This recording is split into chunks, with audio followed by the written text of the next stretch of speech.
अपने 26वें दिन अपने अनशन को तोड़ दिया है। तो आप इस सरकार का दोगला चरित्र देखिए कि कल 55 सांसदों का हस्ताक्षर करा के और एक डेलीगेशन जब मिलने उनसे गया था सांसदों का, तो वहाँ नहीं मिलने दिया मोदी जी की सरकार ने। और आज मंत्री गए मिलने, कोई बात नहीं, क्योंकि सबको उनके स्वास्थ्य की चिंता थी, सबकी अपील थी कि वो अपना अनशन ख़त्म करें।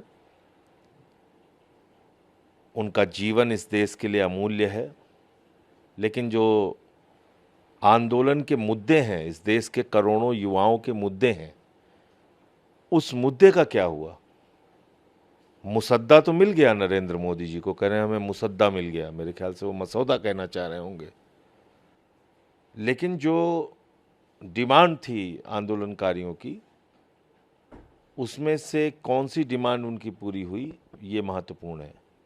और इसीलिए शायद जो सीजेपी है, उसके नेता अभिजीत दीपके ने ये कहा कि भाई अनशन खत्म होगा लेकिन आंदोलन जारी रहेगा, क्योंकि 1 करोड़ रुपए जो लोग मृतक थे उनको मुआवजा देने की बात, जिन्होंने आत्महत्या की थी, जिन नौजवान छात्र छात्राओं ने, इसके अलावा जो आंदोलनकारी हैं उन पे मुकदमे न लिखे जाएं, शिक्षा मंत्री का इस्तीफ़ा हो, ये जो डिमांड्स थी नौजवानों की, उसका क्या हुआ, उस पे सरकार क्या करेगी वो देखना होगा।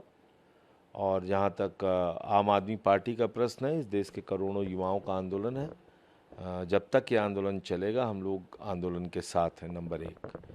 दूसरी बात ये कि प्रधानमंत्री जी फास्ट ट्रैक कोर्ट की बात कर रहे हैं, जिसकी डिमांड ही किसी ने नहीं की।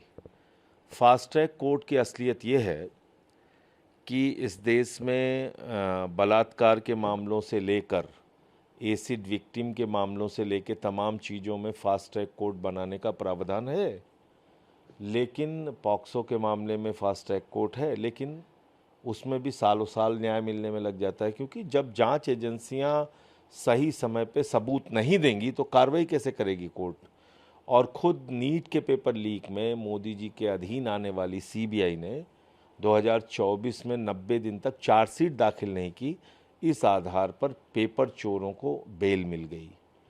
अब आज की बात हम कर लेते हैं, जब प्रधानमंत्री फास्ट ट्रैक कोर्ट बनाने की बात कर रहे हैं, उस समय सीबीआई ने संजीव मुखिया के बारे में लिख के दिया कि 2026 नीट पेपर लीक में उनके खिलाफ कोई सबूत नहीं है। तो जब आपकी सीबीआई सबूत ही नहीं देगी तो फास्ट ट्रैक कोर्ट क्या कर लेगा भाई? फास्ट ट्रैक कोर्ट में क्या नतीजा निकल जाएगा? इसलिए ये फास्ट ट्रैक कोर्ट की बात तो बड़ी हास्यास्पद है और कहीं ना कहीं ये आंदोलन को भटकाने की कोशिश है। सर, प्रधानमंत्री ने एक वीडियो संदेश जारी करते हुए, मैं उसी वीडियो संदेश की ही बात कर रहा हूँ जो उन्होंने जारी करके बोला है कि हम फास्ट ट्रैक कोर्ट बनाएंगे और ये करेंगे वो करेंगे। ऐसी तो कोई डिमांड छात्रों की थी नहीं। साथ ही उन्होंने लेकिन एक ट्वीट और करते हुए साथ में कहा कि सोनम जी से वह आग्रह करते हैं कि डॉक्टरों की सलाह के अनुसार अपनी दिनचर्या रखें, जल्द से जल्द अपना पुराना वजन वापस करें, और वो कह रहे हैं कि मैं ईश्वर से प्रार्थना करता हूं कि सोनम जी स्वस्थ रहें। देखिए ऐसा है, हुजूर आते आते बहुत देर कर दी। 25 दिन से सोनम वांगचुक जी आमरण अनशन पे थे, प्रधानमंत्री को उनकी सुध लेने की फुर्सत नहीं मिली।